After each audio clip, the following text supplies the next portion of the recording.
Listen.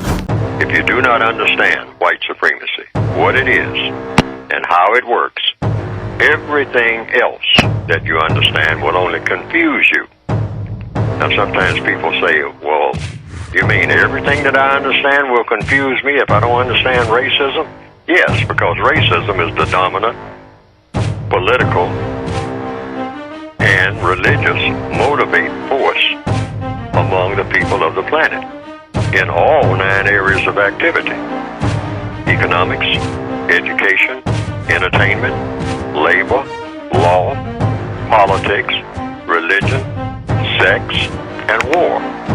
That covers just about everything that any person, minute by minute, might be doing or engaged in any time of day or night, anywhere on the planet. Don't kill me, even though I teach you how to do it. Kill your brother and the fellow down the street. And anybody who remotely looks like you. Kill it. Kill it. Harm it. Kick it. Curse it. Write a song about kicking it and killing it and cursing it. And try to get everybody to listen to it. And then go out and do it. And try to get them to do it. And call that our culture. Isn't that wonderful? I wish somebody would copy it. Everybody should be like that. Mass sickness. That's what the system of white supremacy spawns. You have done an excellent job. Even as we speak, it manifests itself all over the world.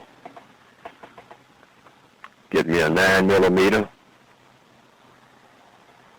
and kill somebody that looks like me. That's what I do. That's the mind of a stone victim. A person who has been completely victimized because their mind has been completely turned upside down, inside out, and then finally just completely oblivious. It's not even a man. Robotized. Niggerized. A thing. Not even remotely resembling a humane person, a human being. All 9 areas of activity, this is what the white supremacists enjoy. They have made the world a cesspool of this nonsense. Some areas of the world, people don't have the sophisticated pistols and rifles, so get a machete. Don't cut bananas off the tree, or cut sugar cane. Get a machete and whack off the arm of a black lady who tried to hide from you because you're a rapist. Teach her a lesson. And then walk around and feel proud of yourself. Shame. Shame. Strong black male image. Shame. We can stop it by becoming a little bit sane in this insane situation that's been produced and refined by the white supremacists. First of all, I would never make that statement, not ever, okay? The code says stay away from making statements, particularly if you're criticizing something that black people are doing or something that you disapprove of. You may disapprove of it, but stay away from making statements. Ask questions. And so the question would be, I'll give an example, according to the code. I wouldn't go on the air or any other place or report it to a newspaper that rap and hip-hop are bad for black people. I would ask a question. Everything is within the frame. I'd like to say this, first of all. Everything in counter-racist codification falls into one of 2 categories: constructive, non-constructive. So you just simply ask a simple question. Is rap and hip-hop, generally speaking, whatever that means, first of all, you want to describe what rap and hip-hop is. Get that straight first. What is rap? What is hip-hop? What's the difference between rap and hip-hop and other forms of what you might call communication or music genre or whatever it is you want to call it?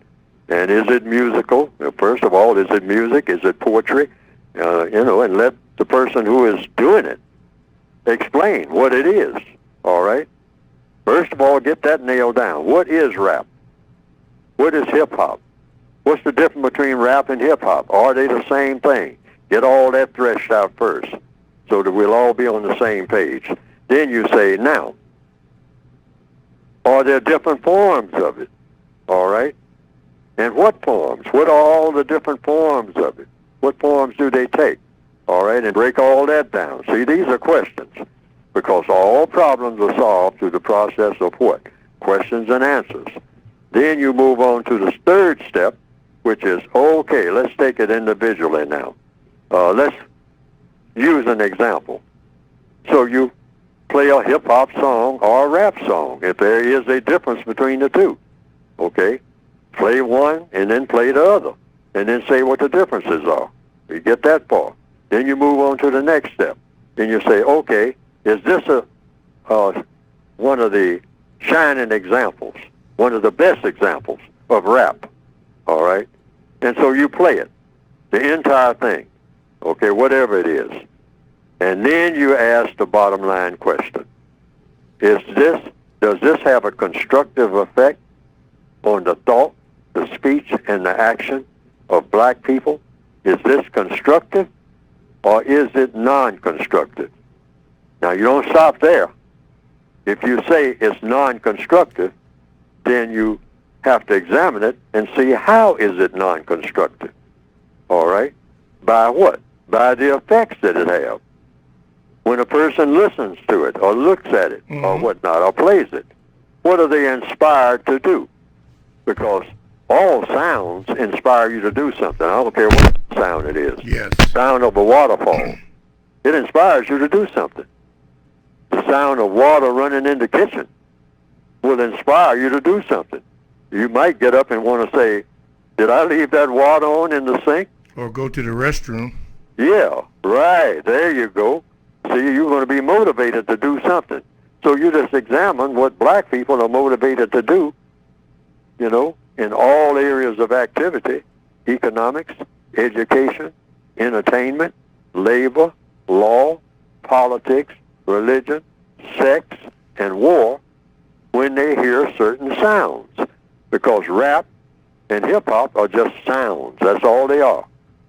They're sounds. Okay. So when you hear these sounds, whether it's rap, hip-hop, or a bird that's chirping outside your window, what does that make you do?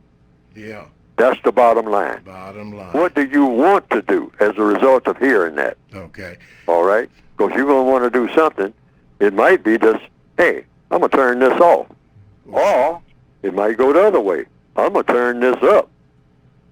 Yeah. And that's the first reaction you'll have. Yeah. Then it comes down to the second and the third and the fourth reaction, Yeah, whatever. as a result of what you were listening to. Oh. Now, some people have said they've seen some cartoons of my work on the internet that have been presented, and that it pretty well embellishes what I have been trying to say in my textbooks. And to the extent that it does that, well, that has been, from what I understand, some people reported to me, a plus. Because they didn't understand what I had written very well, but when they saw those cartoons that just repeated what I was saying and attaching my name to it, and came right out of the book, the material did, they say that they better understood it. And I can understand that, because people are kind of visual, particularly in the year 2021 now, more visual than ever. Listen.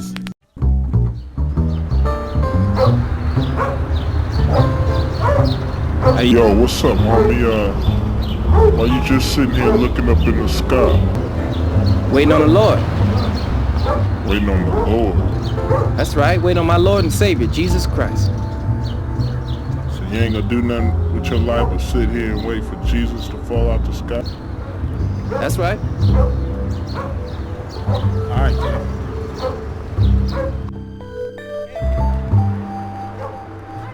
Damn, so you still out here waiting, huh? Mm-hmm. So you don't mind if I go and take this watch and car keys? No, Jesus give me another one. Alright then, cool.